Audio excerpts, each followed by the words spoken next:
Steven Seagal was just 17 when he moved to Japan to teach English. A mom and interior design blogger named Caitlin goes by the Kindred Ginger on social media. Recently, photos of Caitlin went viral because of her resemblance to Jennifer Aniston, more specifically, Jennifer's character Rachel on Friends. Last week, Caitlin posted a photo of her new haircut on Instagram. According to Biography, it was there that his interest in martial arts flourished, ultimately acquiring black belts in judo, kendo, karate, and aikido. He would later use his skills as a consultant for Hollywood movies, choreographing fight scenes and working as a bodyguard trainer for such Tinseltown bigwigs as Uber agent Michael Ovitz. Those connections ultimately led him in front of the camera, making his on-screen debut as the star of 1988 action flick Above the Law. Many people commented on how much she looks like Jennifer Aniston or Rachel Green from Friends. Caitlin's hairstylist, Stephanie Carrillo of Orange County, California, originally shared the photo, which received tons of comments about the resemblance. Blogger is compared to Jennifer Aniston on Friends. While Caitlin's hair is red instead of brown, the overall color and cut does look similar to Jennifer's. More films followed, including hits like Hard to Kill and Under Siege. Yet by the late 1990s, Seagal's career as a big-screen action hero had taken a decidedly downhill trajectory that never recaptured the box office success of his earlier films. The years that followed saw Seagal dogged by controversy, from his buddy-buddy friendship with Russian President Vladimir Putin to numerous accusations of sexual misconduct to a shady cryptocurrency scheme. Meanwhile, stories of bizarre behavior became increasingly widespread, and many celebrities were happy to share cringe-inducing anecdotes depicting Seagal as, well, kind of an obnoxious, self-important jerk. She also has similar features including blue eyes. Someone commented, "Rachel, is that you?" Another person disagreed and said, "Actually, she doesn't look like her at all." Let's find out which celebs can't stand Steven Seagal. John Leguizamo got a beatdown for laughing at Seagal on set. For actor John Leguizamo, an ugly on-set encounter with Steven Seagal not only generated an oft-told anecdote, but became part of his 2011 one-man Broadway show, Ghetto Clown. In an interview with AV Club, Leguizamo recalled showing up on the first day of rehearsals for the 1996 thriller, Executive Decision, only to witness Seagal allegedly declare to his co-stars, "I'm in command. No offense to Jennifer, but she is way prettier than Jen. Blue heart, blue heart, blue heart, sign of the horns, sign of the horns, sign of the horns." Caitlin has said that people first started telling her she looked like Jennifer Aniston when she was in high school. She worked as a cashier in a grocery store. These days, she still gets compared to the famous actress and said she is caught off guard every time. While Caitlin doesn't really see the resemblance, she said, "Jennifer is gorgeous, and I've always been a huge fan. What I say is law." Leguizamo found that hilarious. "Who comes into rehearsal and says that S***T, he said, before claiming, "I started laughing and he slammed me with an Aikido elbow against a brick wall and knocked all the air out of me. I send my apologies to Jennifer. I would be so annoyed by all the comparisons to some random redhead. Do you think she looks like Jennifer Aniston or no?" I dropped to the ground, and all I could say was, gasping, "Why? Why?" Leguizamo later reenacted the story in Ghetto Clown, reported the New York Daily News, including his arms-flailing impression of Seagal's feminine form when running. Seagal caught wind of Leguizamo's mockery, per The Observer, and supposedly threatened to punch out Leguizamo if he ever encountered him on a red carpet. "I don't think he's invited to a lot of red carpets," Leguizamo joked. Wondering how a working-class dude, who started out as a martial arts trainer, had become such a putz, he added, "How'd you become such an egomaniacal diva?" The SNL cast loathed Steven Seagal when he hosted Steven Seagal hosted Saturday Night Live back in 1991, but remains notorious among the annals of SNL as arguably the most disliked host ever. In the backstage oral history live from New York, then cast member Tim Meadows claimed that Seagal would complain about jokes that he didn't get, which happened a lot because he apparently just wasn't funny. Cast member Julia Sweeney offered a similar recollection to HuffPost, remembering Seagal as being so horrible on such a scale, it was such a huge scale of terribleness that it was undeniable by anyone who was there. Sweeney recalled Seagal allegedly locking himself in his dressing room because he was unhappy with a sketch implying faux bodybuilders Hans and Franz could beat him up. "It was really legendary craziness," she marveled.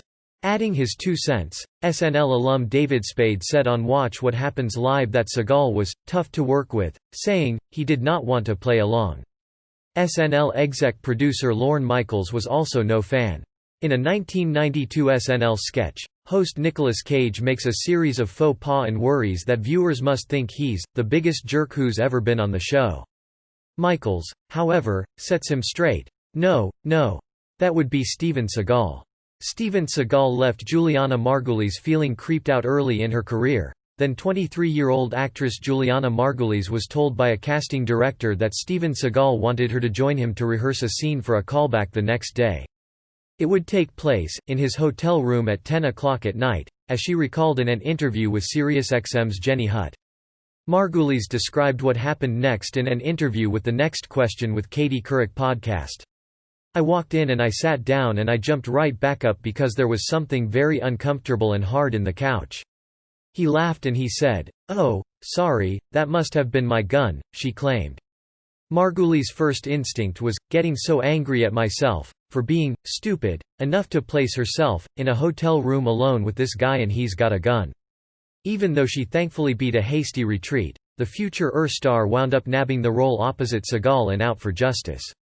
After being cast, however, she told producers, "I'd really appreciate it if no one would ever let me be in the room alone with him.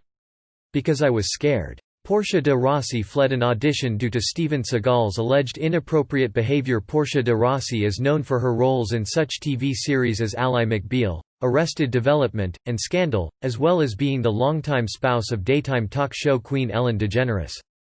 Once upon a time, however, she was an aspiring young actress auditioning for a role in one of Steven Seagal's action movies. In 2017, de Rossi took to Twitter to allege her own icky experience with Seagal, recalling how she was called in for a final audition, held in Seagal's office. "He told me how important it was to have chemistry off-screen as he sat me down and unzipped his leather pants," she claimed. De Rossi then shared her reaction to the alleged indecent exposure. "I ran out and called my agent." Unfazed, she replied, "Well, I didn't know if he was your type." DeGeneres offered her support for de Rossi coming forward to share her alleged Seagal #MeToo moment, retweeting the tweet and writing, "I'm proud of my wife." Jenny McCarthy also ran out of an audition with Steven Seagal. Actress, former Playboy model, and judge on The Masked Singer Jenny McCarthy claimed she had a similar encounter with Steven Seagal when auditioning for a role in Under Siege 2: Dark Territory. She first shared her allegations in a 1998 interview with Movie Line. McCarthy was ready to read, script in hand, when Seagal told her he wanted to get to know her first. After asking her about being Playboy's Playmate of the Year, Seagal asked her to stand. "I stand up and he goes, 'Take off your dress.' I said, 'What?' And he said, 'There's nudity.' I said, 'No, there's not, or I wouldn't be here right now.' He said again, 'There's nudity,' and I said, 'The pages are right in front of me. There's no nudity.' He goes, 'Take off your dress,'" McCarthy alleged. "I just started crying and said, 'Rent my Playboy video, ****, and ran out to the car." According to McCarthy, as she was getting into her vehicle, he grabs me and says, "Don't you ever tell anybody." He won't sue me or say anything because he knows it's true. "If I saw him today, I would still say, 'You're ***king and I really hope you change your ways.'" Charlize Theron thinks Steven Seagal's an out-of-shape jerk. Charlize Theron didn't have an awkward, cringe-inducing anecdote to share about an uncomfortable encounter with Steven Seagal, but she definitely had some strong opinions about him during a 2020 appearance on Howard Stern's SiriusXM radio show. Discussing the martial arts training she underwent for action-heavy movies such as Mad Max, Fury Road and Atomic Blonde, Theron told the titular host she'd watched some YouTube videos of Seagal's martial arts demonstrations, and was not impressed. "I have no problem talking ***t about him because he's not very nice to women, so f***ku," she said of Seagal, referencing the numerous claims of sexual harassment against him, as well as the allegations of 2 women who claimed he had sexually assaulted them. After watching Seagal demonstrate his martial arts prowess in those videos, Theron shared her opinion that the fights were staged. "He's overweight and can barely fight. Look it up, it's ridiculous," she insisted. "He's shoving people by the face. It's a whole setup. Martial arts legend Jean Labelle allegedly put Seagal in a chokehold. An apocryphal story about Steven Seagal has floated around Hollywood for years, told by such celebs as Joe Rogan and Kevin Hart. While details vary in the telling, the basic gist is the same. On a movie set, Seagal allegedly bragged he could free himself from any chokehold, and challenged stunt coordinator and martial arts icon Jean Labelle to let him prove it. When Labelle locked him into a chokehold, the story goes, not only did Seagal not escape, he reportedly soiled himself in the process. In a 2012 interview with the MMA Hour via Uproxx, Labelle joked about the alleged incident. "Well, if a guy soils himself, you can't criticize him, because if they just had a nice big dinner an hour before, you might have a tendency to do that." A few years later, Labelle was confronted in a video interview with Seagal's claim to the MMA Hour that Labelle was a pathological scumbag liar if he claimed to have choked him out. Labelle neither confirmed nor denied, instead quipping, "Steven Seagal, if the range of measurement was Cadillacs, he'd be on roller skates." Labelle also hinted at the reason for his silence, noting that, "After my incident with him, I spent a few months with lawyers."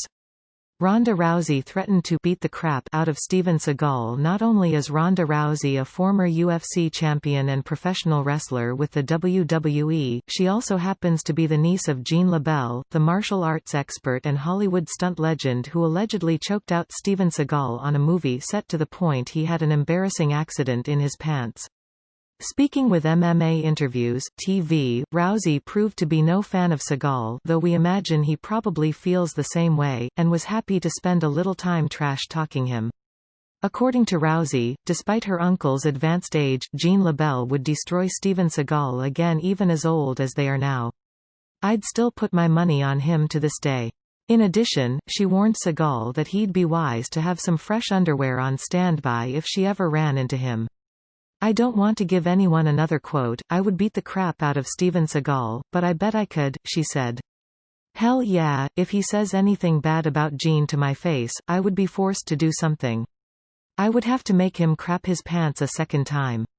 Jean-Claude Van Damme got fed up with Steven Seagal's bragging. Steven Seagal's rivalry with Jean-Claude Van Damme dates back as early as the 1990s, when Seagal was asked about JCVD on the Arsenio Hall show and contended his status as a martial arts champion was a matter of opinion. There are an awful lot of people who say that that's not true.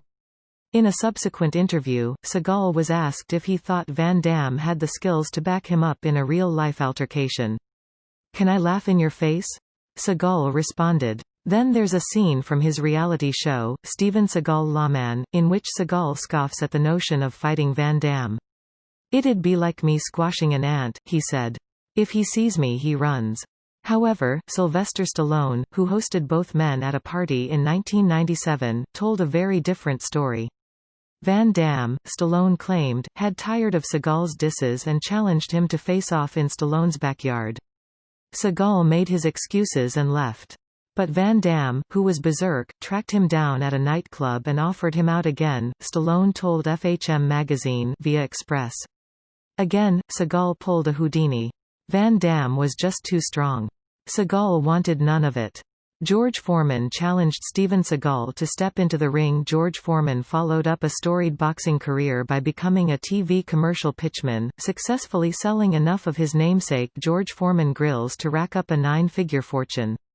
Despite all that wealth, the former two-time heavyweight champ was willing to step back in the ring in order to fight Steven Seagal in 2017. At age 69, Foreman was no spring chicken, yet felt he still had the skills to take on Seagal when he issued a challenge via Twitter. "Steven Seagal, I challenge you one-on-one, I use boxing, you can use whatever. 10 rounds in Vegas," wrote Foreman, accompanying a photo of Seagal. A few days after issuing his tweet, Foreman told Everlast that he was in the midst of discussions with Seagal's manager and would be talking further in the days to come. He hadn't spoken with Seagal directly, he explained, because the actor was then in Russia, presumably hanging in the Kremlin with BFF Vladimir Putin. Despite a face-off that would have been legendary, the Seagal-Foreman match never transpired. At the time, however, Foreman was confident that he would knock him out in 1 or 2 rounds. Rachel Grant accused Steven Seagal of sexual assault. Actress Rachel Grant, who appeared opposite Pierce Brosnan in the James Bond movie Die Another Day, alleged in 2018 that Steven Seagal had sexually assaulted her in 2002.